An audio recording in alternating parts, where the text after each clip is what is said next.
You know I changed my life. I was in the trap OG, serving out white. Think about it day to day, day and night. Last night I had a drink, and it felt so right. In the trap was serving fiends. Put work on triple B's. Big 40 in my jeans. Hip hop me too. Welcome to another episode of Hip Hop Hoops. I am your host, Anthony Ighodaro. I got my co-host with me. Woods is in the building. What up? Let's go. Listen, man, we got the pro in the building. The we got OG, a real special triple guest OG, today, man. One of the originators. The Hangout. Oh my Akil goodness. Augustine is in the building, the man everybody. right Let's here. go. Appreciate Let's you, go. man. Well, first and foremost, man, I want to congratulate you guys. Iggy, man, my dog from forever. And Chris, you know what it is already. Come on, baby. Yeah, But you know. it's beautiful to see you guys join the landscape of Canadian media members and start to, speak from our perspective. And especially, because I was in season 1, I think it was. Yes. We're just doing Instagram lives. Yes. It's big free agent signing. Yes. You know what I'm saying? Then you built your own stadium. You know what I'm saying? Then Yeah. you launched an app. You know what I'm saying? So, Out the mud, man. I like Out the growth. I mud. like Thank growth, you. straight Thank up. you. Yes. Appreciate it, man. Appreciate you coming over, taking the time. I know you're busy, brother. Very Always, busy. always. Come Always. on, man. So this is love because we've been trying to get him on for For a quite some hot time. minute. Yeah. Hot So, minute. But he's here. He's here. He's Let's here. shake- Let's shake the Timing, room, yes. baby. I Let's need shake to the be here room. for this. But yo, I want to go, and you've been in 18 years, man. Yeah. 18 years in Damn. this business. Yeah. Or what, 60, 17, what? Well, 18 years, I want to say. Right? 18 years you've been in this business. I want to talk about the obstacles you had to face just to still be doing this. Yeah. For 18, that's a long time. I don't even remember you not doing this. Yeah, I've known you for a long time, right? right? What Yeah. obstacles have you faced, especially, as a black guy in this business, man?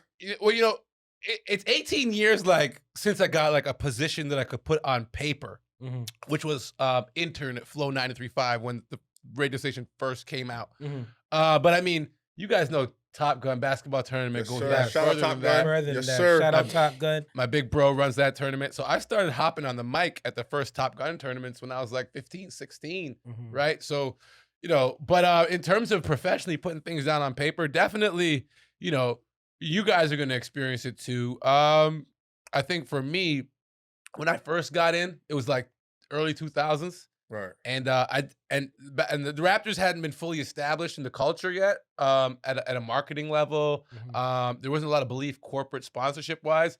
So when I got into a lot of the buildings and the meetings that I was in, it was they were just taking people from the hockey side of sports and just transplanting them in and The saying, okay, we'll basketball sell side. basketball. We'll do this Right. with basketball. So there was this disconnect because these guys were coming from the cottage. They were coming from the rink. They were coming from things. And I would come with these ideas and it didn't sync with their worldview, right? Because I was coming from, Blake, Danforth, Yeah. Regent, Cataract. From the inner all these- cities. Yeah, we're Right. we're city kids. So Right. that was the culture I came from. So I think they didn't really get what I was saying. So sure, there were those who didn't like what I was saying, right? So there's that fold. Yeah. But there's people who didn't get what I was saying. So they weren't necessarily being racist, but they couldn't understand. Different understanding. I remember when Sebastian Telfair's documentary came out. Oh, Through Powerful. the Through fire. the Fire, Fire. right? By Powerful. Jonathan Hawk Nice. on ESPN. They had a Nice. pre-show about it. They had a Yep. post-show. ESPN was hype.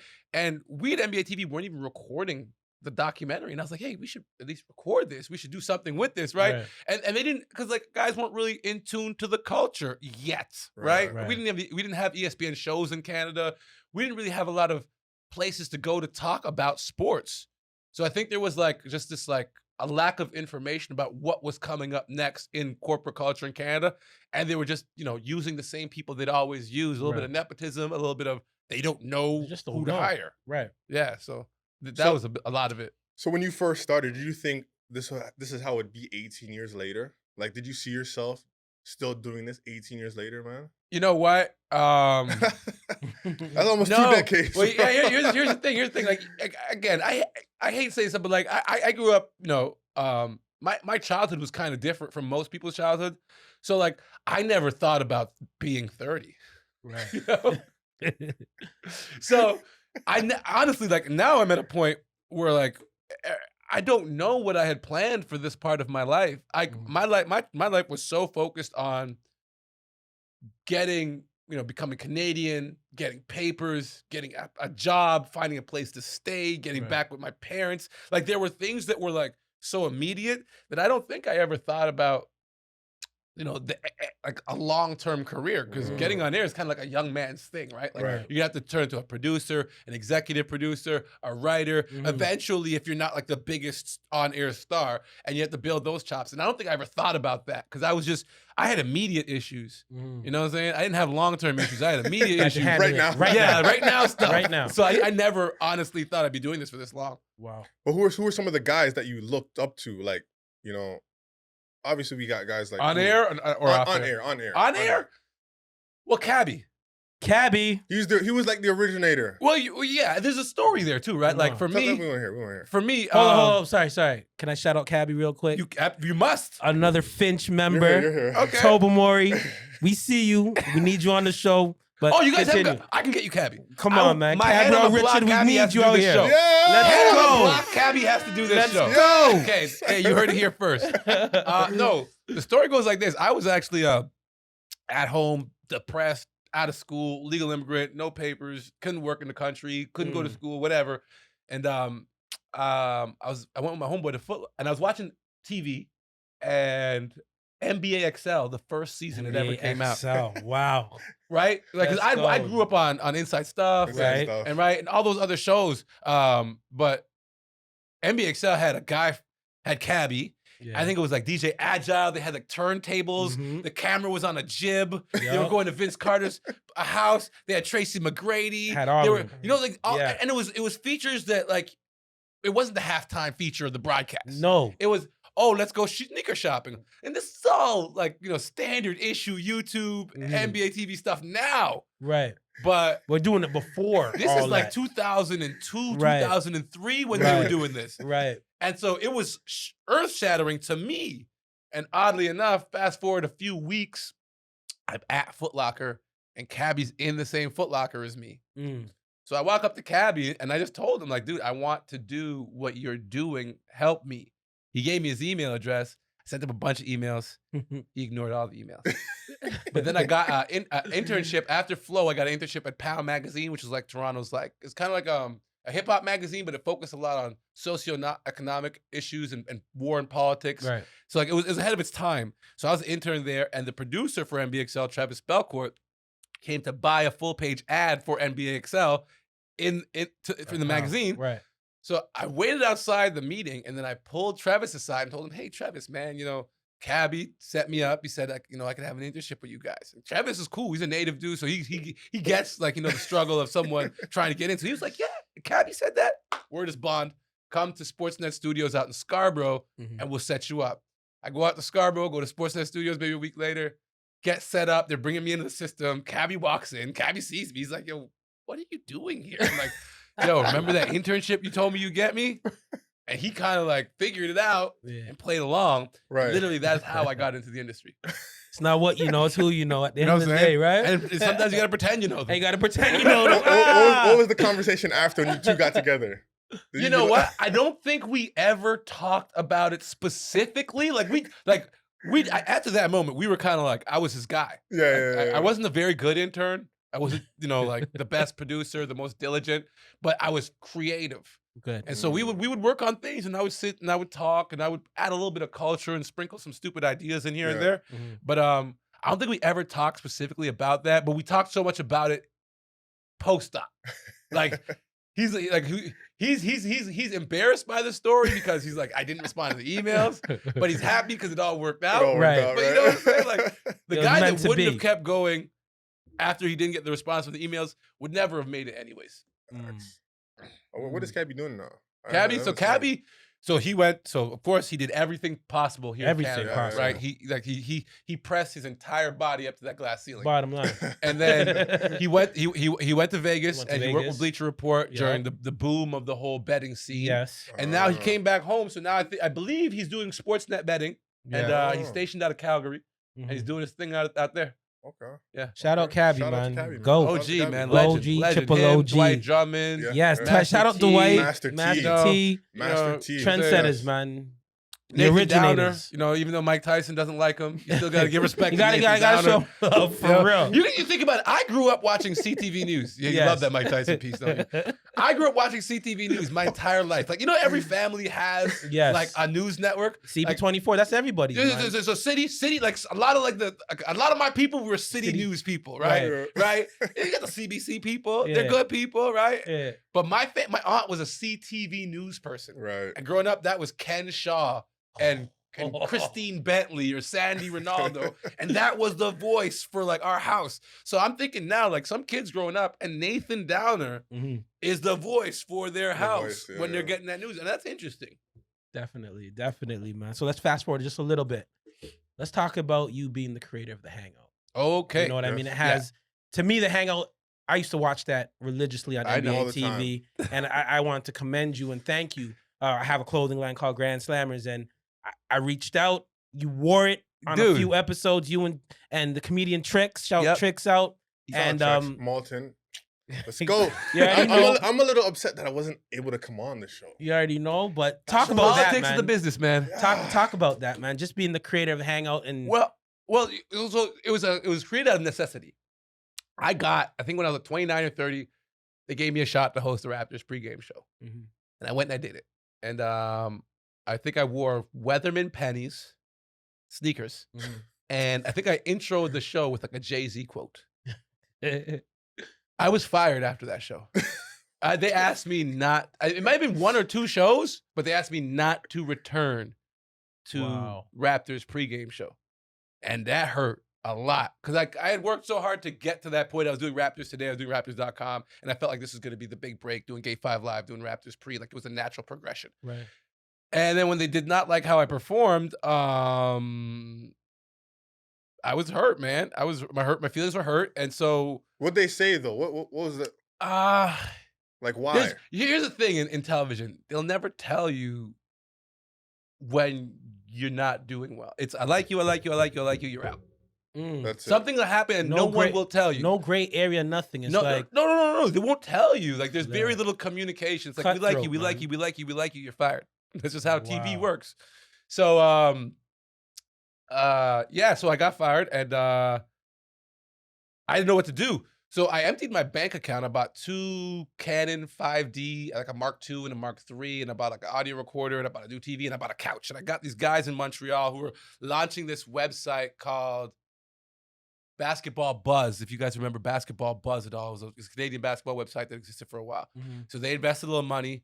And what I did was I just launched a website and a Vimeo channel, and I would start to upload Raptors Reacts videos.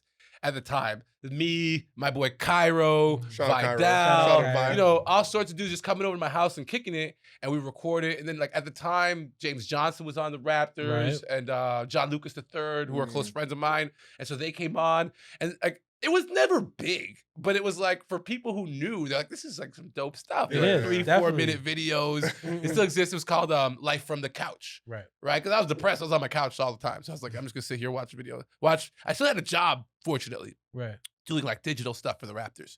But I didn't have that passion project to put my spirit into. So this is where I invested. I could work, we'd shoot all night. I'd edit all night, get up in the morning, and go to my day job. You're doing your own edits? I did my own edits. Sick. So you can imagine how terrible it was, right? But I learned so much about just like the concepts of how to produce content. And then the same people that asked me to stop doing Raptors pregame, this is when, so it used to be Raptors TV. And then at some point, it transferred to NBA TV Canada. So it needed to be a league-wide property, right? So at that time, they came to me and they saw what I was doing online and they asked if I could create. Well, they didn't really ask. There's an opportunity for me to bring the couch life to NBA TV as the Hangout. Nice. So it was literally just an opportunity that presented itself. Like it was just me, like, writing a script, hosting a show, uploading a show. Literally, it's a one-man band for a few weeks. It was insane. So did they create the name Hangout? Or No. I came up with that. Perfect. Yeah. I did it. Nice. Hangout. Yeah. Hangout, right? You know what I'm saying? Cool, Hangout. man. So yeah, that's the story, man. It was honestly, I look back on the weeks before I got the show and after I got the show. I know when I'm 60 and 70, I'm gonna look back on those weeks and be like, man, that was when I proved to myself that, like, there's an obstacle put in your way. Yeah. Are you willing and able to, Fred VanVleet, bet on yourself and then follow through? Mhm. And on whatever scale that I was able to be successful at, I'm just thankful that when I doubted myself, I was able to do that. Yes. Yeah. Yes. Oh, That's a gem right there. absolutely. With the hangout, right? Did you have creative control? Yeah, of man. things? Well, Okay, nice. so there's a guy. His name is Aaron LaFontaine, and he took a lot of bullets for me. Mm. You need someone need who's one of gonna fight those. for you. Yes. Right? On the I'm inside. on the inside, man. Bottom Right? line. Someone who values your contribution and is willing to stand up for your ideas. Because I couldn't go to executives. I couldn't go to Brian Colangelo. I couldn't go, to Mark Eversley and say, this is what I'm doing, because I have no track record. I have no backative. There's Right. no information behind my name other than he was an intern here. He's an Mhm. associate producer there. But this guy, he had been like, one of the executives at NBA TV, Sportsnet. So like when he would step up and say, well, we need to let Akil do this and we need to let Akil do that, that is not the only reason, but like I wouldn't have been able to, because you think about this, like, and I always say this, I don't want to toot my own horn, but like we were talking about this social justice movement, Black Lives Matter, all that stuff like 4 years Way before. back. Yes. It just became the thing you had to talk about, right? Like we were getting in trouble for it. Like people didn't want me saying I can't breathe. They didn't want me Right. wearing the I can't Can't breathe. breathe t-shirt. Wow. Like I was getting in trouble for it. But he stood by me and the company stood by me in a couple of situations, and we were fortunate enough to make a cool piece of content for a little bit. Definitely. That's dope. That's dope. Definitely. That's dope. I want to talk about Hoop Club, man. Yeah, baby. This was. I used to see it all over. All over the place. I was a little. It was jealous. not for you guys. You're too good I at was a little basketball. jealous. I was a little jealous too. I'm not gonna You guys lie. are I want to too be a good. part of You know what I it. mean? Yeah. It looks so cool. It was let's, for us. Let's talk about it.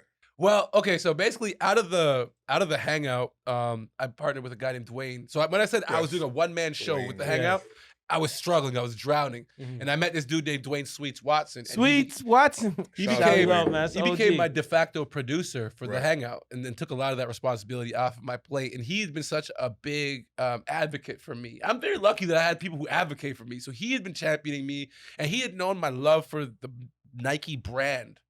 Nike is a huge part of who I am, not in that like the product or the concept behind the company, but in that they always pick the athletes a lot of the times whose stories I identified with, and their marketing campaigns kind of built my psyche. Like like a Bo Jackson, Yeah. a Michael, like, those marketing campaigns for a kid like me who didn't have his parents. Like I needed to put my story in some kind of framework, and it often was high level athletes. So that's a big part of me. So I love Nike as a brand in terms of their marketing. And he had relationships at Nike, and so he started to get me free Nikes, and like then we went to like Chicago for the World Basketball Festival. Nike flew us out, and we're in New Wow. York, and I'm like, this is crazy. Wow. Right? So like, he opened a whole new set of doors for me. We're traveling with Nike, we're Mhm. getting Nike product, and he's like, what? So then one day he asked me like, what would be your dream? Like, what would be your dream? And this was like, when Xavier and Anthony and Andrew and those guys were first coming up with Canada Yes. basketball, right? Yes. The Anthony Bennett's, the Yes. Wigginses. This is when this Mhm. crop was coming up. And for me, it was like, well, my dream would be to have the coolest run ever, right? And he's like, yeah, but what would be the give back? What would that do for the city? He always was good at asking me questions. And so I noticed that everybody was focusing on Andrew Wiggins and Xavier with Dan Mays and Anthony Bennett and Kevin Pangos and like this new generation. And people in the States were talking about, oh, Toronto's this new and up and coming basketball scene. And where did it come from? And, Right. and I was like, No. No. Right? No. Because It's been around for a long time. I Around grew up, for a my minute. house is next to Eastern Commerce, You're right? seeing all that. Legendary. I grew up Legendary. with Simeon Mars. Yes. I grew up with the Liberty Barber guys, Yes. right? Colin Charles. We grew up with Galloway teams, Yes. right? The Malvern teams. Yes. So I grew up around a lot of like basketball stuff that a lot of people didn't know about. Mm-hmm. So what we did was we created this thing where we would travel each month or so. We'd have an event in a different neighborhood of the city, Right. and we would bring the OGs Genius. out to talk to, and the cast of characters within the Hoop Club were people who had significant followings, who could Yeah. share their stories, or who were media members, so that they could take these stories about grassroots Toronto basketball culture that no one's talking about, like, you know what I'm saying? And take them, like the Tathams, like Vidal, you know what I'm saying? Like Even the Denim Brown, man. Yeah, like, a lot of that people was did- huge. I seen the Mike George one. the Mike That George, was like, huge. Big. there's so many Definitely. people. There's so many people, right? Like that have stories. I put Gelati on, you know what I'm Yes. saying? RBT basketball. Yes. Like there's so much that went into making all of these new crops of kids. Ro Russell. Of course. Like, you know what I'm saying? There's so much behind this new bumper crop of stars that we see in the current AAU culture. And I wanted people to understand. And a lot of people don't know what was the difference. Like, and I think someone asked me this now, and I had my own personal answer for it, and I wanted to put that answer out there. Right. And the difference for me was like, back in the day, we had great basketball players, but we had athletes. Yeah. Because we're drawing from a different pool of players because of immigration. We got snipers from Serbia. We got triple jumpers from Jamaica. Yeah. You know what I'm saying? Facts. So like Facts. we're drawing from a different pool. So we have something. But the difference is like in the early 90s, when guys like you and Vidal and Rowe and all the other guys went away, we were all uncoached. I say we, not me. The ball players for Toronto were uncoached. Right. So they were learning when they got They got to figure it out. to, like, I remember when Vi went to Bonaventures, they put like 100 pounds on him because Cyrus blew out his knee and they wanted him to be a center. Makes Vi was a sense. jumper at Eastern, Yes. right? Right. So many, Jumper. and I knew so many of my friends who instead of staying home went to like JUCOs, Yeah. right? And it was because we didn't have coaching, high level coaching. Right. And if you notice right now, what's happening is all these elite AAU programs that Canada basketball wants to take the talent from, right? Because like they recognize like Southern Ontario, like Kingston, you know, like all these places, like, oh man, they're producing really high level players. Montreal. It's because those guys in the 90s that went to the States who weren't coached learned the game And came back. and came back and built their own programs. Right. We had high schools with teachers doing spare time after school As volunteers, man. volunteer Yeah, coaching. man. Shout out Roy Rana. He did that. He took that route. Random may but- be the best example. Exactly. The He very took it to a different level. Took it to But another level. you were asking, you know, the science teacher to prepare these guys for Coach K, Right. for Tom Izzo. You know what I'm saying? For Gene Katie. Right. When you break it down like that, that's real. And so it that's wasn't what we a- had to deal with. It wasn't until Mike George, Tony Mack, Vidal Messiah, all these Right. guys who actually had experienced coaching Right.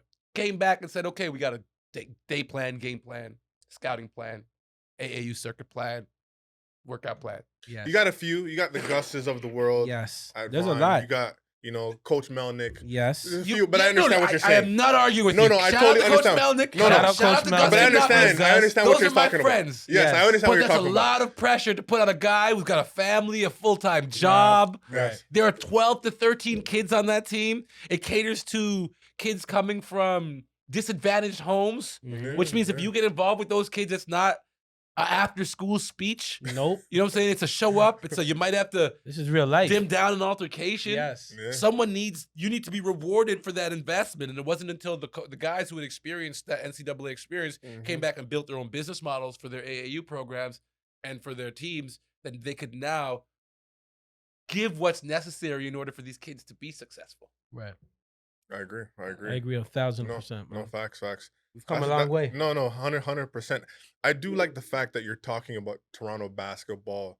It's been around. I think just the social media aspect of everything is putting everything on a higher scale now. Yeah. and I why we're mean, we being didn't have recognized. social media back then. We didn't have it. So man. we got pioneers. We didn't that's have been doing YouTube it. mixtape videos and all that None other of stuff. that. I wish to God there was more footage of Mark Hunt. Imagine. Mark Hunt is the reason I like basketball. I would go around. So Mark Hunt played for Top Gun. He got a scholarship to Virginia Commonwealth. He played at Eastern. Yeah. Real Real deal. deal. Yeah, Like, shout out honestly, Mark, like, man. the Mr. whole Mark neighborhood. Hunt. Yeah. The whole OG, triple neighborhood. OG. Yes, yes. You know what I'm Top saying? Gun. Yes. If Let's you're go. from East of Young, you wanted to see Mark Hunt play The basketball. real deal. That's my real dog deal. to this Real day. deal. We want to talk about Undocumented, man. Yeah. Your documentary. What inspired you to do one? Some kids, man. This is the artwork. Shout out to Casey Bannerman. You might know him from all the new jerseys with Fred Van Vliet, and Yes. Scotty Barnes. He Hot does new good. artist. He does good work. He does I great check work. it out. So basically, I grew up. I came to Canada at 4 years old. My family moved from Trinidad to Brooklyn, New York. 86 is about when crack hit. So my dad decided to send me to Toronto with my sister. And my parents got stuck in Brooklyn, and me and my sister came here. So I grew up without my parents from 4 years old to about 25 years old in Toronto as a legal immigrant. So I couldn't go to school, couldn't go to the doctor, couldn't get caught by the cops, couldn't do anything. I never told anyone that. Like, you know me since I was 16, 15. Yeah. I never told anyone that. I didn't know. No one knew that my entire life. It was something legally I couldn't tell people. Something people don't understand as an undocumented person is if someone finds out you're undocumented, they could literally say, okay, well, do this for me or I'll tell the police. Yeah. Do that for me, I'll tell the police. And you got to do it. You got to do it. Shit. You have to do it. So how do you go through all these years being undocumented and, you know, what kind of pressure is that on you, man? Like, my childhood was hard. I'll say that. It was hard. I'm thankful for Top Gun and for Scarborough Thunder football. I think without Scarborough Thunder football and Top Gun basketball, you got to give Top Gun the roses, man. Man. It's They've been doing it for decades. Courtney. Yeah. All those guys. Your cousin is Madman Sean. Sean, yeah. So we got to give him. Mac. You know, you got to give him his roses. Yeah, no, my childhood was hard. It took me a long time to actually admit it. So I never told anyone, and I just kind of handled it. And so there was a family. So there's this dude. His name's Francisco. He was the father of a friend I had in high school. He was a guerrilla in El Salvador during the whole Nicaragua Contra thing when America was trying to overthrow all the South American governments. So he was part of the student union, and so he was a rebel. He was actually being used by his people to travel across Europe to gather funds to help fight the people who were trying to overthrow their country. He got captured, tortured, and they finally escaped. And he left El Salvador, went to Costa Rica, and then came to Canada. He was a lawyer in Costa Rica. Obviously, your law degree doesn't work in Canada. So his family created this thing called the FCJ Refugee House with some nuns. So I kind of knew I was I knew I was legal immigrant, but I was told most of my life that my family was working on it. They weren't. They weren't. No one was. So around like 16, 17, I realized, like, you know, in 1 year, I'm gonna have to start selling drugs. Because I can't work. Like I can't be a construction worker. Right? I was 97 pounds back then, you know? So I kind of knew, like, it was like in a year, if I don't fix my situation, I'm gonna have to start selling drugs full time. Right. So I confided in my friend's dad, and I told him my story. And so me and him came up with a plan when I was about 18 years old for me to apply for landed immigrant status under humanitarian and compassionate grounds. So humanitarian and compassionate grounds are basically, it's like a last ditch effort. Like, there's a lot of ways you can come to Canada. Like, you know, you're back home, you're being attacked for like being gay in Nigeria or something like that, or like, you know, like political unrest or evil. Right. Like, there's no real reason except like my parents decided to leave me here. So like it was like a last ditch effort for me to like claim Canadian. But the one thing I had on my side is that I managed to stay in Canada without getting arrested and getting an education. So they found a lawyer that would work for free, and we applied for my status, and it took about 6 more years of me hiding while the process was being initiated. But the difference is, like, once you could stay if you want to as an illegal, but once you apply, they can reject you and send you back. So it's like, that's the risk that you're taking. That's the risk you're taking. Yeah. Huge risk. So that's the risk I had to take. And at the same time, I was going to college on scholarship. Luckily, John Candy went to my school. He had died the year before I'd gone. And I guess one of the nuns had known a bit of my story. So I received the first John Candy Performing Arts Scholarship at Neil McNeil in Scarborough. Yes. And then shout out John Candy, man. Shout Cool out John runnings, Candy, man. for real. Rest in And peace, also baby. shout out the leader of the NDP, Jack Layton. Rest in peace. He gave me a really complimentary letter because his office was like beside my house, like just down the street. So I used to befriend him, go to his office and talk to him. And if it wasn't for those individuals, I had a really good case for applying to Canada. And that kind of helped me. And then, of course, afterwards, the whole Raptors thing helps the story. Yeah. So that's really what Undocumented is about. Because as of right now, there's about 500,000. No. Yeah, there's about 500,000 undocumented people living in Canada. Wow. That's estimated. We don't know. You can't get information about them, right? Right. And they estimate that 50% of those people live in Toronto. So that makes me one of 250,000 people in my city, one of 500,000 in the country. And a group of Ryerson students reached out to me after. So Francisco died this year. Last year, rest in peace. Rest in peace.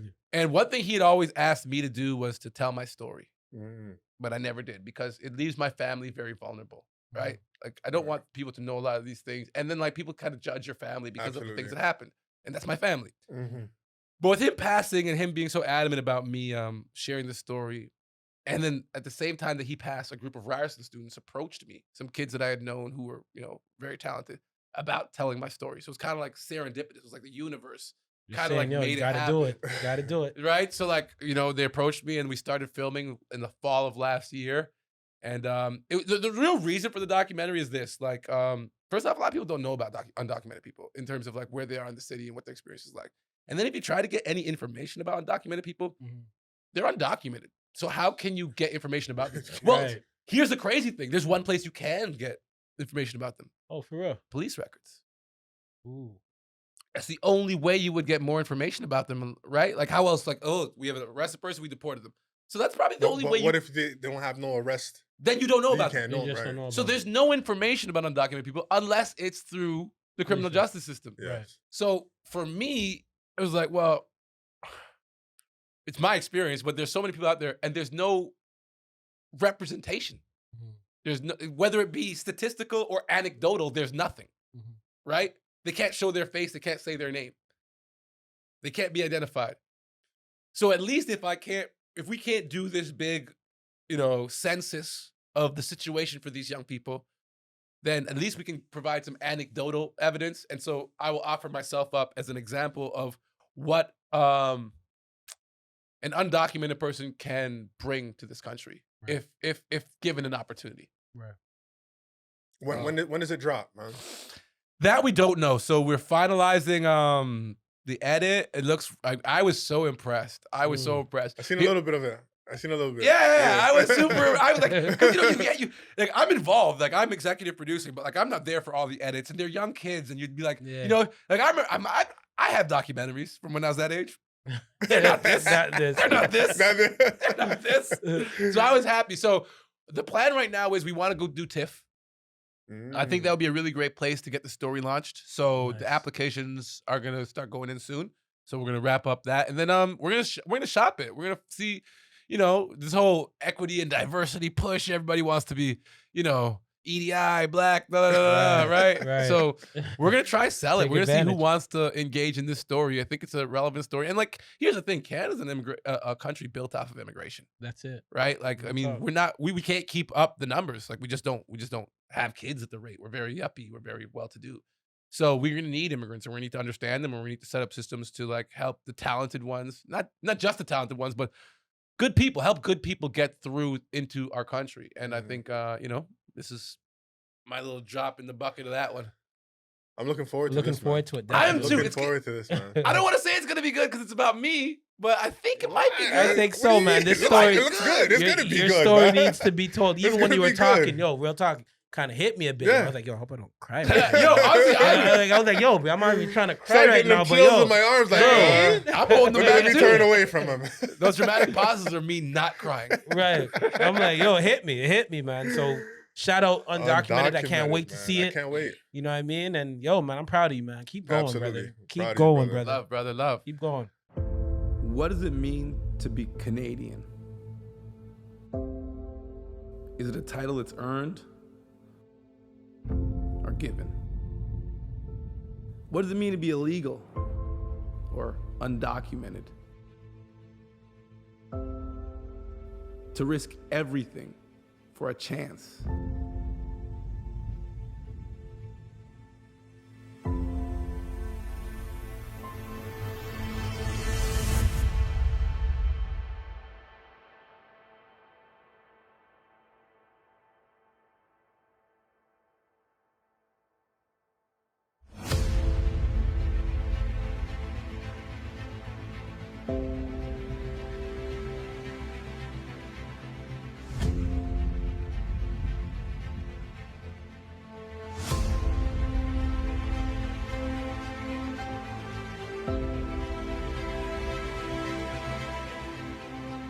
For over 20 years, I've hid in plain sight. Now you see me.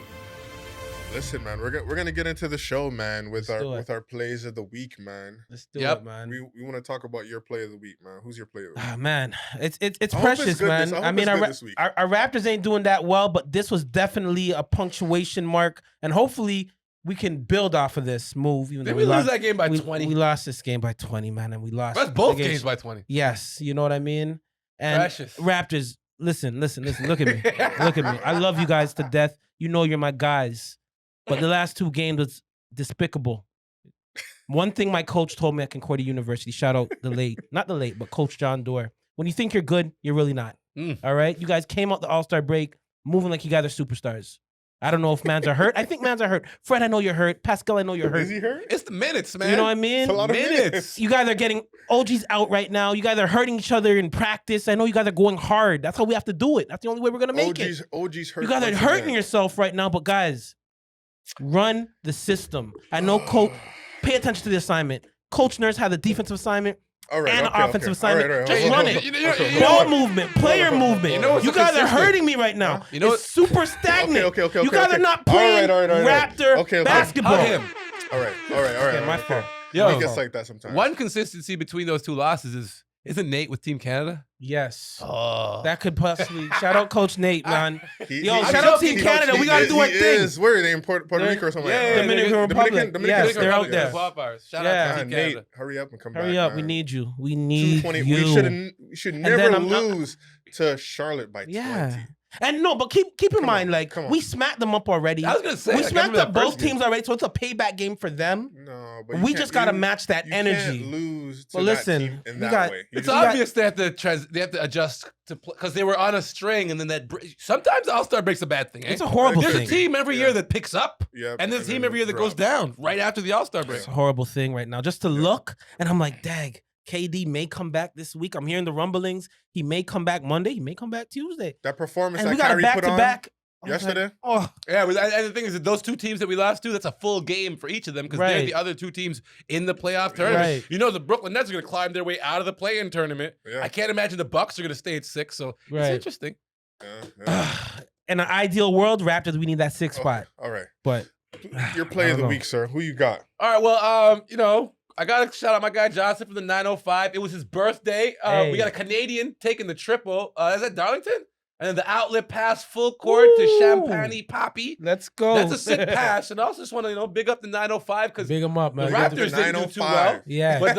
But the 905 swept the Swarm and they've been killing it in the G They've been League. killing it in of the G recent. League, man. Like they had a rough start with like that first because it's a new season, right? Right. Format. So Yeah. they had like a first season. It was called the Showcase Cup.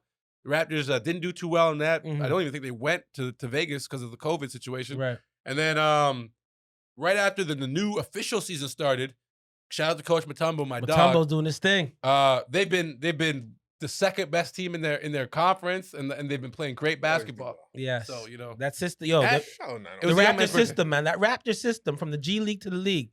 they We got it. We got it. Just We stick got to it. the assignment, guys. All right. Shit. My play of the week.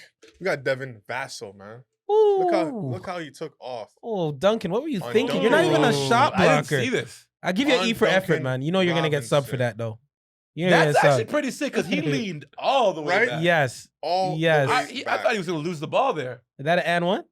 Did he get an and one? I don't think it was an No, N1. that one. No, It but wasn't an N1. got everybody off their seat though. That's Mm. for sure. Man, That's for sure. I like it. Thank you for So- showing me that. I missed that one. it's amazing. We didn't have much basketball this week. You Yeah. know, Yeah, game just All-Star came back on weekend was- Thursday. yeah. So, next week would be better. We'll be back. All-Star weekend. Mm. What was your biggest takeaway When is from that? all? Did it happen?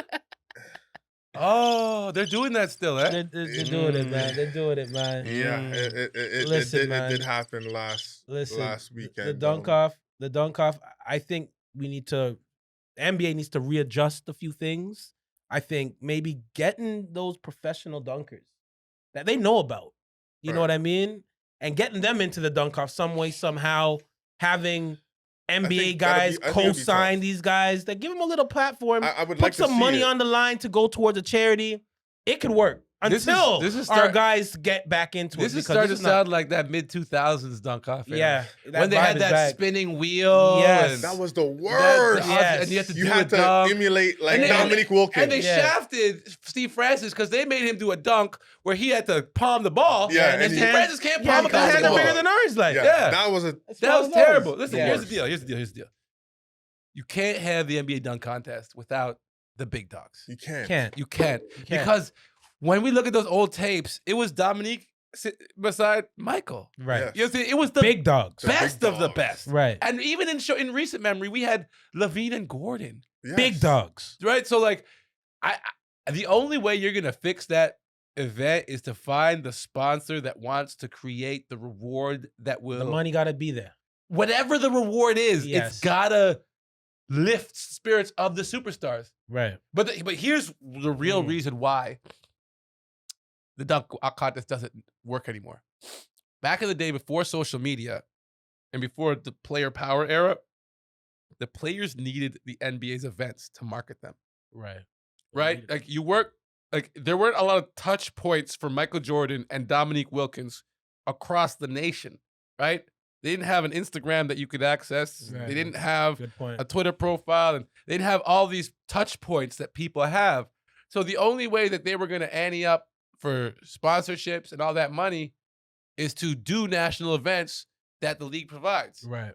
Now, in the player empowerment era, every player is a brand of himself. And Yeah. if you do a good enough job with your marketing, you don't need to participate in these events. You know, Like LaMelo doesn't have to participate in any in event, anything. really. Yeah. He's LaMelo. He's his Right. own. He's a brand of his own. he's yeah, Right. Yeah, you're So right, it's a you're real right. different thing now. Because guys are getting like Gatorade sponsorships. If you won the dunk contest, If you won the dunk contest, you Yeah. probably were gonna get a shoe deal. yeah. Bottom line. If you were a lottery pick, you get a shoe deal now. Right. You know what I'm saying? Yeah. Right.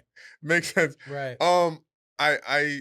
I would like to see what you're saying about bringing, the professional dunkers in. I don't think it would happen. Right. I think, the John Morant's got to be in it. Oh, can we piggyback off John Morant? I'm going on record right now.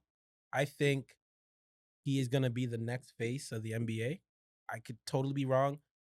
I got to pause moment real quick. Are you I'm sure? gonna Because take couple weeks real ago, we were talk, talking about if- should he start an All-Star game? I know, and I apologize. Okay, I okay, apologize. okay. That's a huge swing. I apologize greatly. Right. I apologize greatly Finally. because if CP3, He's hurt once again. Westbrook, Kyrie, and Iverson had a baby, it would be John Morant. And being a 0-star, moving to getting recruited by Murray State, coming to the league and taking the NBA by storm the way he's doing, he's a walking billboard. He is, listen, man, what he did yesterday. Is this a Greg Oden KD type thing in the draft? Like I've Zion, been you're seeing moving. that a lot It's with moving. Zion. It's moving like that right now. Are we going to see this? It's kind of moving like that, Good unless Zion can go to New York and RJ can rejuvenate him. He And said he does. He said he wants to stay in New Orleans. I'm I don't know if just that was a saying, real man. tweet or not. I'm just but he saying, tweeted I don't something. I'm trust going any of on these record tweets. saying this right now. John Morant, he's the face right now. I can't He argue with is, that. but I'll say this. 2 years ago, wasn't Luka the face? Right, but he doesn't stay in It's shape. Crazy man. how like yeah. But he's had a slow start. who Luka? Yeah. He's picking up. faster. He No, picked no, it up. this year? Yeah. You think he had a Yeah, fast yeah. start? No, this year he geared. Yeah, I thought you were talking about in general. His In career. general. No. This His year. career fast start. Yeah, fast. No, this season he had a slow start. I Definitely. think he came out of shape. He always does this. I Then he think, comes I into think, the I think season there's out of shape. a lot behind the scenes, right? They had to fire a guy he was super close to in the front office. They're playing Luka ball. That's what they're calling it now, right? Because like he's just Everything is massaging the ball, everything's Yeah. on right? him. So it's like I think that team doesn't have an identity yet. First year for Jason Kidd. I want to see him get a second year. I want to see I him, hope so. get a chance. But my point was this: like, hey, so you have Morant and Luka, and so quickly it changed. And I remember, was this 10 years ago? Derrick Rose, Right. and he was the future. Yes. Right. And I will say this about how I observed John Morant's game. You're absolutely right in everything you're saying about John Morant's game. But John Morant really needs his body. He does. Athleticism. You think And it's I more? seen him you getting- think it's I more seen him getting athleticism and less skill, I think so. similar to I Derrick think so. Rose? I Because think you so. take away the what athleticism. I'll say is this: I don't think athleticism isn't a skill. I think that's like the old, like, oh, what a smart, like the old I'm an old school type guy. I'm coming with that perspective. But part of that is like a little like patriarchy too, where it's like, oh, look at that, what a smart route if one type of guy runs it. And then, oh, he's athletic if it's another type of guy runs it, right? It's like they're trying to separate the two. Right. But like, you're smart if you can get your body to do certain things, and you're athletic even if you're slow and you're strong. Like, it's still athletic. Like, they tried to separate the two. But what I'll say is this: Chris Paul could lose 3 fingers and be just as obviously it's a joke, right? And be like, there's not. But like, he's just the guard. He's a point guard. He's a point guard. Yeah. It's I know where you're going with this. I know where you're going with this. Ja's amazing. I love him, but will he be able to impact the game at the same rate once he starts to slow down? Once he starts to get nicks and bruises deep into the playoffs when it gets physical, right? We starting to see him get nicked up a little bit. Yeah, right. Yeah, a knee hair, ankle hair. I think one time he got hurt. Yeah, I think he was just running a cut, and his knee gave out on him. Right. The only player I've ever seen play a full career like that is Russell Westbrook. I've never seen another player that like be Blake Griffin running and jumping. Blake Griffin went, yes. You know what I'm saying? Andre Drummond, like those super athletic. I only depend on my athleticism, guys. I'm not really a basketball player. I seen an old All-Star game on NBA TV, man, and Blake grabbed the rebound, pushed it in the All-Star game, pushed it and just flushed it. And I was like, damn. Yeah. Like what I see now, I can't even see him on the court. He gets no minutes. Like that's bad. So that's my concern with Ja Morant is if he leans too much on just being fast and being explosive, will he develop what Chris Paul has? Right. Makes sense. That's a good question. That's a very good. Hopefully. He needs to develop that amazing jump shot. Chris Paul is Tom Brady. Facts. Like he's like looking at the shot clock. He's also looking at the game clock. Yeah. He also knows your defense package. Yeah. Right. He also knows the every audible on the offensive side of the ball, right? Break it down. So like, thank you. An athletic guy doesn't have time for that because he knows I can beat you. And I'm just gonna jump over everybody. Yeah. So he doesn't need that nuance. Bottom line, and that's why I said CPC should have been the starter. But and that's where that whole Ja Morant. And this is not Ja Morant hate. This no, is challenge. Not at all. Not at all. I apologize. I definitely apologize. Yeah. But I'm a CP3 type of guy. Yeah. No. It's like you have to pick those things up too. Yeah, Definitely. The 3-point contest, we had. It's still the best thing. It is. I love it. I think the skills competition was too long. Like I was falling asleep with it. I didn't like that. I didn't understand. It was too long. I didn't understand it. Yeah. I think the 3-point contest needed another round. Yeah. You know what I mean? Like definitely. The 3-point contest was the best part. It was the best thing. The weird thing for the skills competition is first off, those teams. It's like, oh, so what, you're just gonna let Giannis's brothers play and everything? Yeah. It's like what? This makes no sense. It's like All-Star Weekend. Like you're supposed to. Like guys are working hard to get to All-Star Weekend. Yeah. You have one team that I'm not sure why that team is there. You know. They should have went with all. They should have went with all the brothers in the NBA. The Holiday brothers should have brought all. Yeah, if you're gonna do the brothers, bring all the brothers. Bring all the brothers. Thanos has the best job. I'm trying to tell you. I'm with Barkley. He has the best job in America, man. Ooh, that Thanos? Yeah, he has the best job in America. Oh yeah, he's got the most job security ever. Who said that? I love that. Charles Barkley. Yeah, he's got mad job security. He's mad good, job man. security. As long as Giannis keeps doing his thing. Yeah, absolutely. Yeah. What about the game? Did you enjoy the game at all? Yeah, man. You know what? I used to hate the All-Star game. Yeah. Because here's the thing for me: the All-Star game will never be something like I get excited for. You've seen me play basketball. It's violent. Someone might lose an eye. You know what I'm saying? Like it's just not. It's not a weekend at the ballet. You know what I'm saying? So like for me, like my favorite games are the games where there are altercations, where there's a beef. Like I'm sitting here waiting for March 10th. That's it. Will Ben Simmons play? Will he play though? No. That's why they're setting it up from now. Oh, his back. They're setting it up from now. It's gonna be like play a game, sit a game, play a game, sit a game. So that way it works out that like, oh no, the Philly game that was on our schedule. He was gonna sit that game. He's gonna sit that game out. If he's a real one, he's gonna be ready. Man, you gotta be a real one. 10th. So if he's a real one, this is not. I don't know. This is not gonna come out good for me. Did we not just see everything he just did? Yes. He's a real one. Yes, we did. He's a real. He's been in Philly riding with those guys for years. He just completely left them alone. I feel bad for Seth Curry. Yeah. Because Seth Curry has to go out there now in Brooklyn and be like, yeah, man, He didn't do anything wrong. And he had to defend. Yeah, You got to defend him. This guy just like how could I defend? threw that? away your season. You had to move houses. Yeah. You got traded. If I'm Seth Curry, I got traded because he didn't want to be there. Yeah, Facts. Wow. That ain't real. Wow.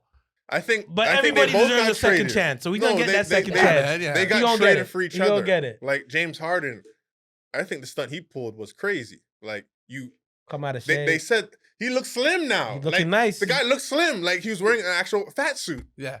Like you No one's convinced as to what James Harden's actual body looks like. Right. I think some games he forgets to wear the Spanx. And so you think, oh, he's fat. And then the other games he's got the Spanx on. You're like, nah, man, he's top heavy with big shoulders. like I just seen him with the Knicks today. He looks slim. I'm like, Yeah, we're missing that game this right now. team is Yeah. gonna be a problem. But like- I think, yeah, it was here. My take on the Nets situation was it was an embarrassment of riches Mm. because it was just too much. Like it was too much. It was overpowering. And then someone has to take a step back. And that it's like, okay. Isaiah Thomas said the thing that made the Pistons team great was all five guys loved each other. Right. Loved each other because they made each other better. Right. Someone of those three big guys that I just talked about on the Nets team was going to have to take a step back in order for that team to take a step forward. Mm-hmm. I think it was Kyrie by default too. I think it was James because I of think it was James. the as well. friendship of Kyrie and Kevin. And Kevin. He was the odd man He out. was the third Oh yeah, wheel. yeah. The yeah. love was third stronger wheel. between Between Kyrie and Kevin than Kyrie, it yeah. was. So It was. players often perform best when they're asked to step forward to make the Mhm. team step forward. Right. Harden was being asked to take a step back, but then when Kyrie's not there, then take a step forward, right? So I think Mhm. in terms of cohesion and maximizing what you can get, James Harden is better for Philly Yeah. because a two-man game is better than a three-man game. Absolutely. I think personally, I would love to play pick and roll with a dead-eye shooter in the corner, a cutter, and someone in the under, like just floating, run right? baseline, And- baseline, And there's no possession coming on the court. You have to be like, oh shoot, what's his name didn't touch the ball. Right. Like Matisse Thybulle didn't touch the ball. He's all He right. better not touch the ball. He's all James good. Harden. Yeah. You know what I'm saying? Right. So it just the pecking order gets smaller and things get simpler. That's why And I then- didn't agree with Brooklyn when they actually made the trade. I'm like, you guys have a nice, well-rounded team. Before You the know trade? Yes. No. You had Jared Allen Are as you- your center. That He's is talking true. about Gave before that the up. Houston before trade. the Houston Yeah, trade. before Okay, the okay. Houston trade. That I was, wanted a to cold, take that was a over. cold war. That was a cold But they should have never war. even got rid of their coach. Even though I love Steve Nash, like, do your thing, Coach Nash. You know what I mean? But prior to that, I They think- should've I not- think- let me I ask think you guys Mark never got rid of that Jackson coach. should have Let been me ask you around. guys a question.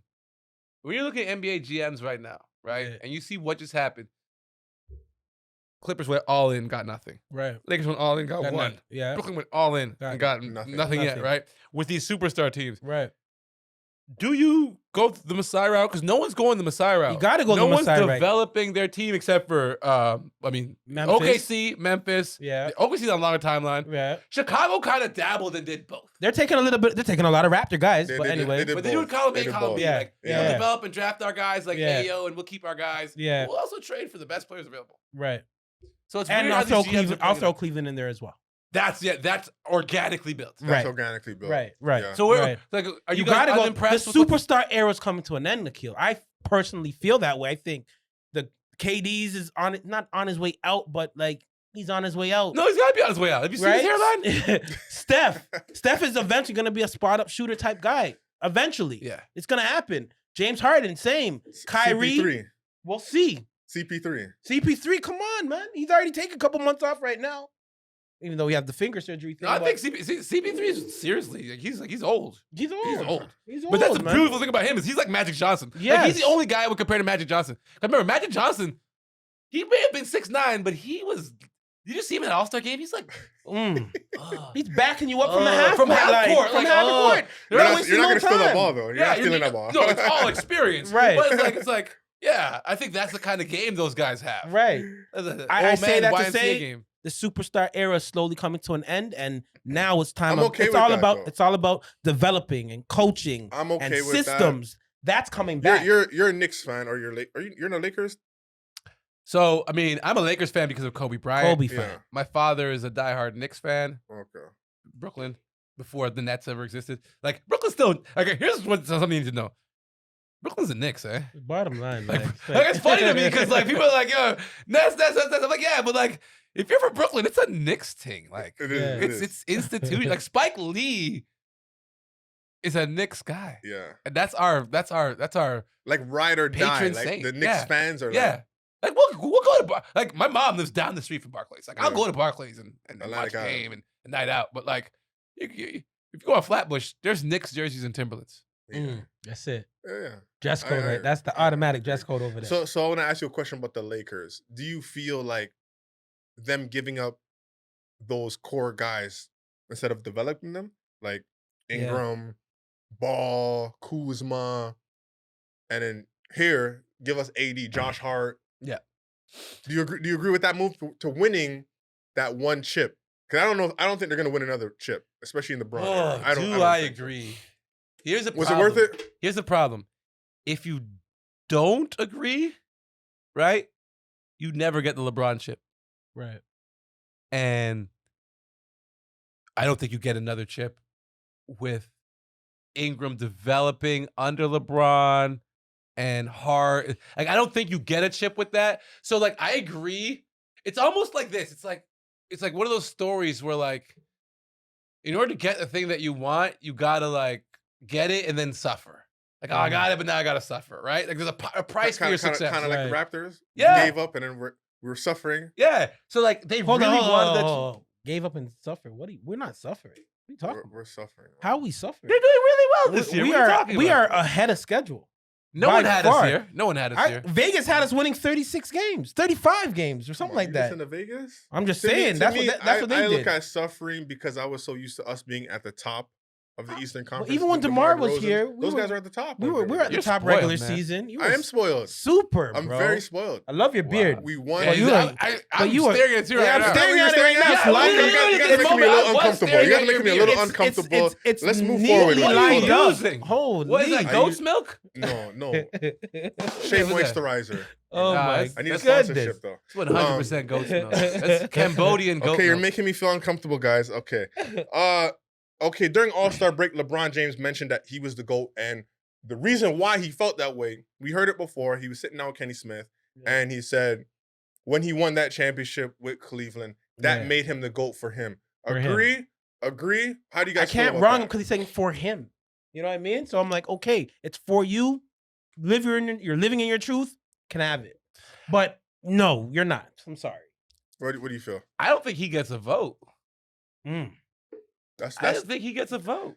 Isaiah Thomas said this, and I don't agree with him. But He said, like, guys, we let other people. That's my dictate. point. You know what I mean? Right. You don't get a vote. You don't say that. Here's Yeah. Leave that to here's the everybody issue else. with the current generation of athletes is because there's so much media that everyone's going to say something, right. right? So what they want to do is control the narrative. That's it. So I said once that you say before. something, our point of reference when we quote you or when we reference back to your story is we're going to have to quote the thing that you said. So this is a way for him to control the narrative.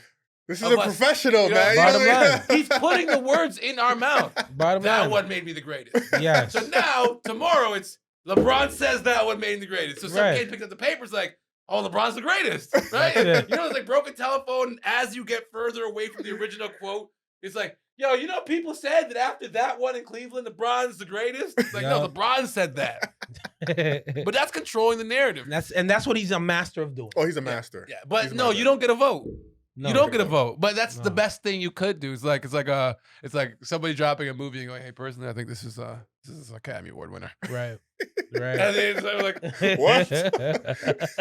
all You right, get to vote for your own Yeah. movie. gotta How get else are to you vote. gonna vote, man? Oh, Come on, but man. I think a lot. So I did the whole LeBron and Jordan Right. thing on the Oh, page. I was genius. getting a lot of heat for that. Took a lot of heat, man. That's I seen the It's a DMs. cheap troll. Yeah. It's such a cheap troll. Oh my God, Jordan, LeBron. but This- I'm- the I'm- fanboys lose their minds. Oh, Oh, my- man. Lost their minds is Lose an their understatement. mind. I'm responding to DMs while I'm here. Yeah, Going crazy. It's like But, Trump Biden. Yo, but I seen a few NBA players. They said, listen, because the top 75 came, Yeah. and you know, MJ won, LeBron 2, Right. but then they had Kobe at 10. A lot of NBA guys were like, what? What? Kobe at 10? I can't even respect the list that Kobe's not top 3. That's personal preference. Well, That's- how do that's you feel? How do you feel about that? Well, Kobe's not okay. First off, the list is completely wrong because the number 1 basketball player of all time is not the number 1 basketball player on that list. Uh-oh. Who's their one player? Sadly, and like No, not sadly. I know sadly because like people won't get the answer and they'll think like but like it's like Lou Alcindor is the greatest basketball player of all time. That's like Kareem. there's no argument. Like And I it's want you to not break it even down a why. legitimate argument. I'm It's not. I'm not. Listen. He won 4 high school championships in the hardest in New York City. Break it down. He won 4 NCAA championships playing for UCLA. Was it 4 or 3? Or 3? Did he leave the last year? No, I don't think he got to play his freshman year. Okay. So I think it was Right. 3 So it was back to 3. back. It was Yes. 3. 3 straight. Like 3 straight. He set the scoring record in the NBA. Right. He dominated with the Lakers. He he's was third in blocks too. third in blocks. Yeah. He was the spine to Showtime, and Showtime built the modern NBA and the modern entertainment industry.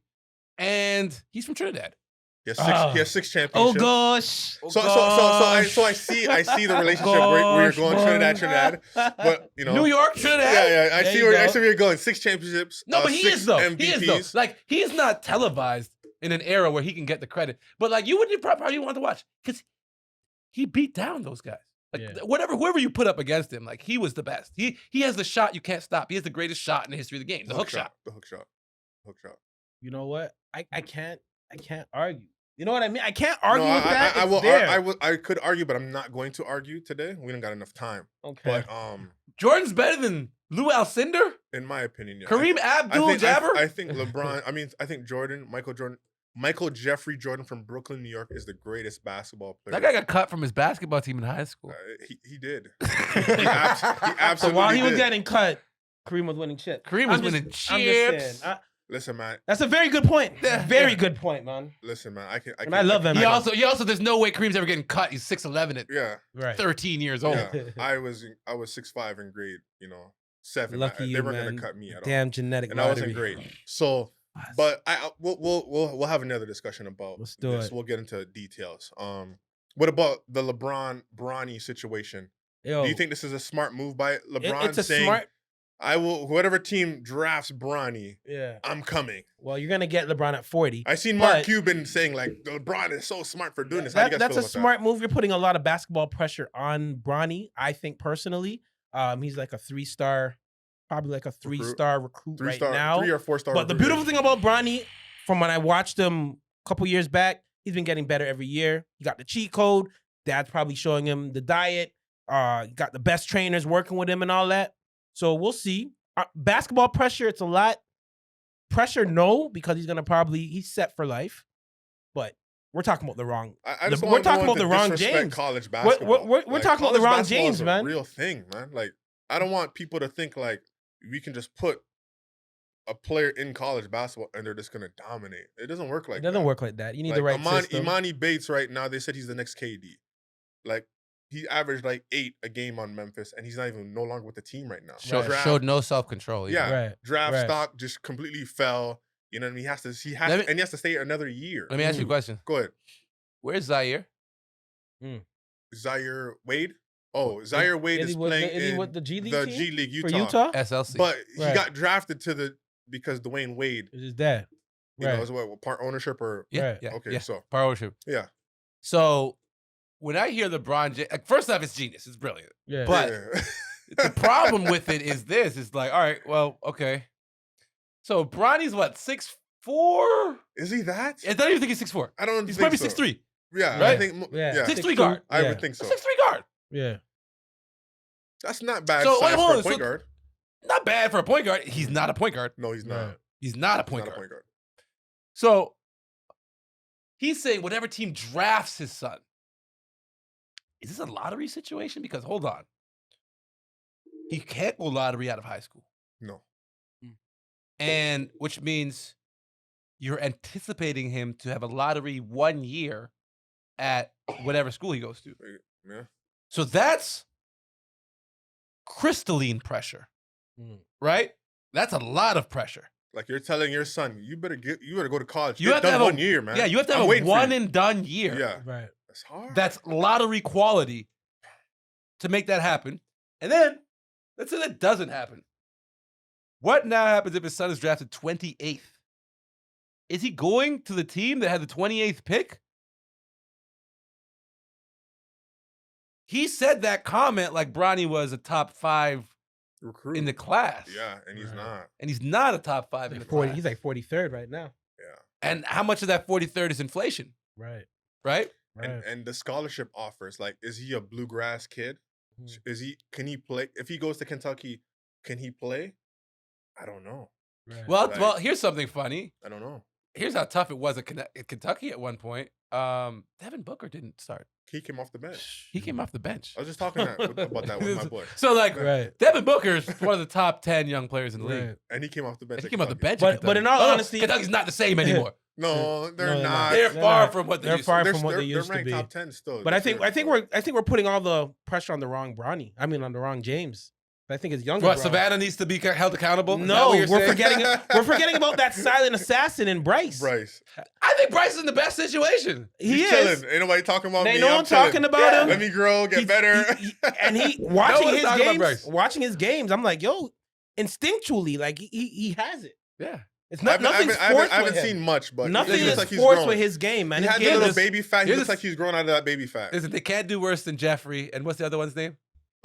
Jeffrey and Marcus. Jeffrey. You can't do worse than Jeffrey. Like Marcus. I said, I You played. can't do Jeffrey. I played against. I think it was Marcus at Illinois. He came to Concordia, and I was like, damn, But I'm guarding those I'm two guarding guys are still Jordan's in son great right here, position. man. They're still in great, but they're doing fine. They are more They're doing than fine. good. One of them probably the senior VP of marketing at Jordan Jordan Brand. Brand. You know what I'm saying? They're The other doing one's fine. like- the other one's like internal whatever for the Right, Charlotte. right. And the daughter's doing fine. These guys Remember when are she good. signed to Syracuse? Like the ticket prices went up. Yeah. When she signed to Syracuse, Yeah, she's doing fine. he's doing They're good. doing- I mean, Yeah, you know what I'm saying? in all honesty, the Braun family, the James family, they're straight. They're fine. We're just talking basketball. Yeah, pressure, No, right? it's a great move as a business person. I just don't see how this comes to fruition. When he's not a top Yeah, like He's tier not high that school good. kid. Like, what if the Hornets get him? Like, are you going to Charlotte? Are you Right. picking up your LA operation and moving to Charlotte And play Right. under to Jordan. play under Jordan? Like, is that likely? Jordan should do that off the move. Like, Off yeah, the come play jump, for me. come play for me. It's so oversimplified because it's like, all right, well then he's probably gonna get a two-way most likely, or like he's gonna have to go down. Are you Right. going down too? Yeah. Are you staying up while he's down? Yeah, are you gonna Right. join the Like, 905? the NBA is Come so on. nuanced now. Right. It's such a funny thing. I think it's being oversimplified how much power he has for Bronny. I think a Right. lot of it's gonna fall on Bronny. He's been given the best stage, Yeah. but that stage comes with scrutiny that no one else is gonna have. Yeah, Damn. Right? So it's a gift and a curse, like most things are. that's tough. That's tough. I want to talk about the J.R. Smith Afrocentric versus Eurocentric, man. Here, you pull this clip up, man. J.R. Smith. We're so trained and it's so embedded to have that Eurocentric mindset that worry about myself, worry about me, worry about mine, worry about mine. I'm not going to help nobody else who look like me build up when everybody else do it but us. I got Paul George sitting right here. I got DeMar DeRozan sitting right here. I got Russell Westbrook sitting right here. I'm literally sitting next to all of these dudes who are LA guys. I'm like, bro, I'm not counting your chips, but everybody else is. So you make 200, you make 200, you make 175, you make 150, you make 180. Why don't y'all have your own gym? Why we gotta go to UCLA to work out in LA every time? What bank gonna turn us down? We about to build this whole shit out for our community. We got the money. We don't have the mindset. How do you guys feel about that, man? The Eurocentric mindset, man. Well, I mean, the first thing you have to acknowledge is like our whole worldview is Eurocentric. Like I'm a man from Trinidad, so my dad's Rastafarian. So I grew up with a Rastafarian heritage. My ancestors go back to Ghana, but you look at what happened to Black people in Africa and in North America. It's we were taught a Eurocentric view of world history. Yeah. We're taught Eurocentric banking. So like, listen, I think in our culture right now, people are having a hard time saying there's a difference between white people and Black people. People have a hard time saying there's a difference between men and women, right? Like people have a hard time accepting certain truths and realities. And so like, people are gonna have a hard time with Black people saying that they live in a Eurocentric world, not understanding that, the current banking system. Like, here's something I figured out recently. A family in a house, a single family in a house, that's Eurocentric. That's not our culture. Never was the woman to be left alone with a single man to guide her life and then take care of the children. The head of the family for us has always been the eldest, the grand, whether father or mother. Everybody lived together in a house back home, in wherever your home would be, you know, and you live communally. This is not like there's just these baseline things from thousands of years of human development that we have that are different. And then, you know, people kind of are upset that we'll say these things because like, oh, well, you're here now. A lot of us aren't here by choice. And so we're kind of left with this bag where it's like, well, you're in North America, so you got to accept everything. Like, I don't have to, because like, I didn't, you know, a lot of us, like, I'm in a tough spot because I'm a legal immigrant. I better accept everything. Like, you should be lucky to be here, right? But for a lot of people who came like way back before, like they were robbed of something that like made them like that if they were to practice it would make them feel more at home. So like when I realized that like, you know, like the single family home is a Eurocentric thing that we didn't do. Like the world view of history focusing on Rome, right? Like we learn about Rome and we don't learn anything about Egypt and their philosophies in school, right? We learn all about the Greek gods, but we don't learn about the Egyptian gods that the Greek gods are based off of because the Romans went to Greece. There's why Cleopatra and Antony had a relationship, because they went to Africa to get the information, and they built all of their post-Christian stories on those things. And so they Eurocentricized it or whatever. So there's so many things that we've adopted a suit. Like I have to wear a suit to be on TV. Yeah. You know what I'm saying? That's not even questioned in our culture. Right. What? I got to wear a tie. What does this represent? Right. Like, what is all of that, right? But it's not even questioned. And it's part of a whole thought philosophy. And not to say it's bad. I'm not here to say white people are bad. Right. I know what I'm saying, like, they're fucking geniuses to a certain extent. Like, they've done amazing things. Right. But I think it's when there's so much homogeneity, because that's a threat, right? Like when everything becomes so similar. And sometimes that makes some people feel safe. But when you live in a multicultural society and you start to set these Eurocentric norms, what it does is it completely incapacitates a large percentage of the population. Like people just don't feel like they're whole human beings. People don't feel like they can contribute. People don't feel comfortable, whether it's to represent themselves sexually or physically or fashionably, right? So yeah, he's absolutely right that you know, there is a difference, but the challenge he issues to the players, I think, is one that's. Here's the thing that's tough. We come from a world of black and white, right? But when we move to Toronto, it's not necessarily divided like that. So like I have my ideas about my blackness, and we want to stand up for Eglinton, and we want to stand up for Scarborough, but Eglinton isn't fully black. Scarborough's not owned by black people. No. There's no population center. Like let's say I was brown and I lived in Brampton, where I could vote a brown MP in. There's no population center for black people. There's no Scarborough ward where we're voting in, you know, traditionally every year, black MP. And then all of a sudden now the parties know they have to address this group of people and their concerns because they have a power center. Right. We don't have a lot of that. So it's hard. We're not there yet. Yeah. In America, they have it more because of long history. But it's hard when a people dispersed like that don't have a foothold in a society that they didn't build. And then they're asked to build within that society, knowing that the things that work to be built in that society, not there yet, and it's not theirs. Like, are you going to build a bank? Are you going to build a trust fund? It's like, you know, we give to each other. It's like it's a whole other philosophy. Right. It's like a whole other philosophy, right? And so it's like worlds collide.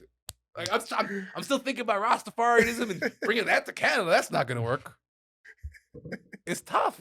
No, what are your thoughts? No, I mean, you broke it down. I couldn't have broke it down even any better. It's just, I feel like we have to really get to a place where we have that population that you were saying, where we have people politically in place to make it happen. We have all the RJ Barretts of the world, the Wiggins of the world, there's so many, the Jamal Murray. There's a lot of guys. The T-Rex, the Future of the Princes. There's so many of them. The Adrian Sullys, like we got tons. We got the players. but we don't have the infrastructure. I think personally. Yeah, no, we don't. You know what I mean? So if we can start getting on We need a Jay Prince. We need that. We need a Jay Prince. We need a Master P. We need that. We need people Real who talk. will We need it. selfishly buy black, not to isolate, not to alienate, No. but just because it's tough to make changes that cater to us when there aren't things catering to us. Bottom line.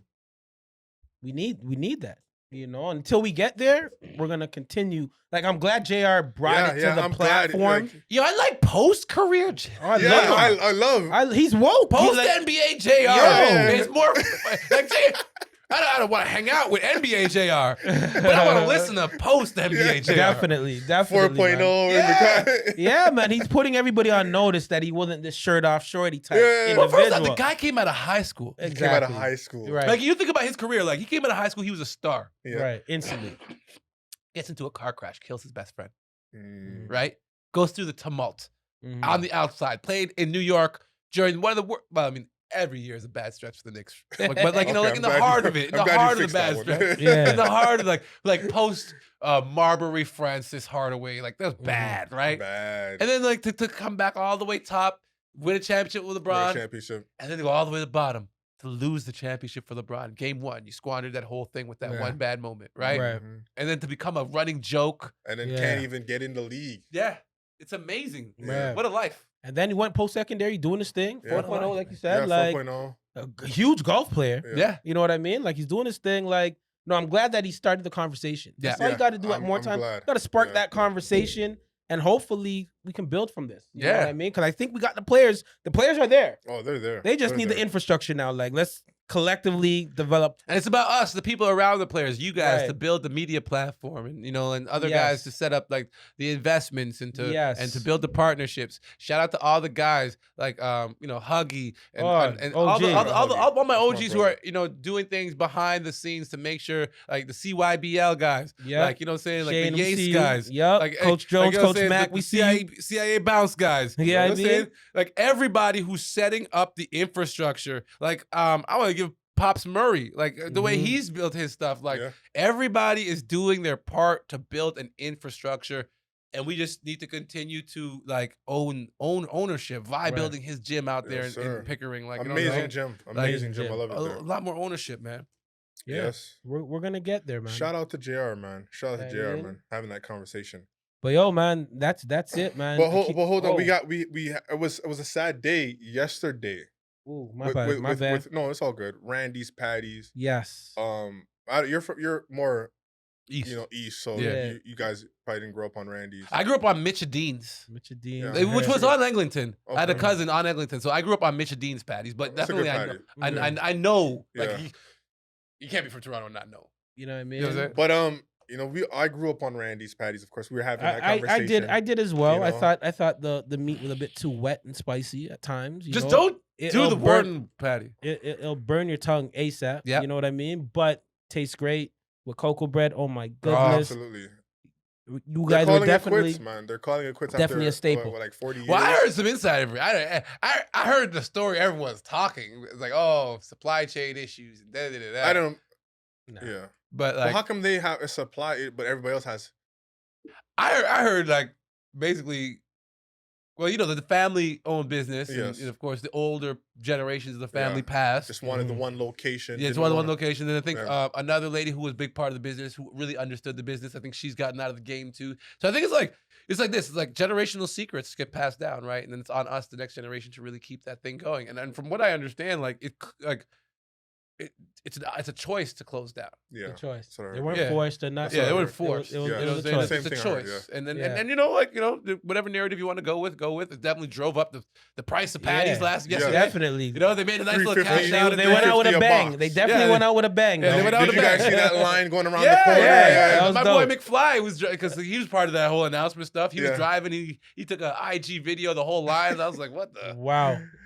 20 bucks my a pop. God. You- and then, they and then cashed Drake said out. he wanted to buy it. Yeah. Yeah, I don't understand how any of that worked. Mhm. Yeah.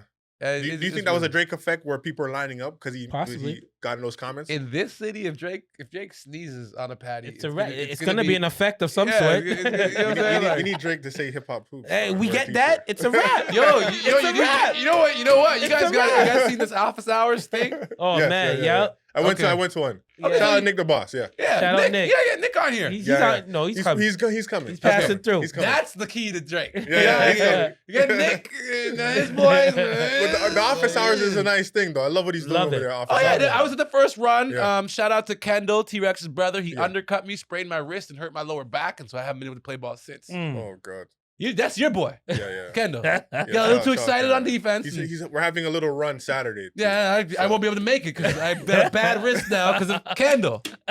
Shout out my T-Rex. dog, Kendall, man. Get your brother. He's out here hurting people. All Well, right, yo, man, Akil, like I said before, we are super proud of you, man. Keep doing what Absolutely you're doing. proud, brother. You know Keep what doing I mean? your thing, man. Keep doing what I you're love doing, you guys. man. You Thank inspire for- us, man. You inspire Yo, us. man, you've been Facts, brother. inspiring me Love from you, brother. the jump. Love, man. From the jump, my brother. It's all You know what I love, mean? man. And keep leveling up. Absolutely. You know what I mean? 18 years, it felt like you just started yesterday. You feel me? Look like real good too, talk. man. You Look look good great. too. Black don't You know what I crack. mean? Black, it don't crack. You know what I mean? We age gracefully. Just keep doing it.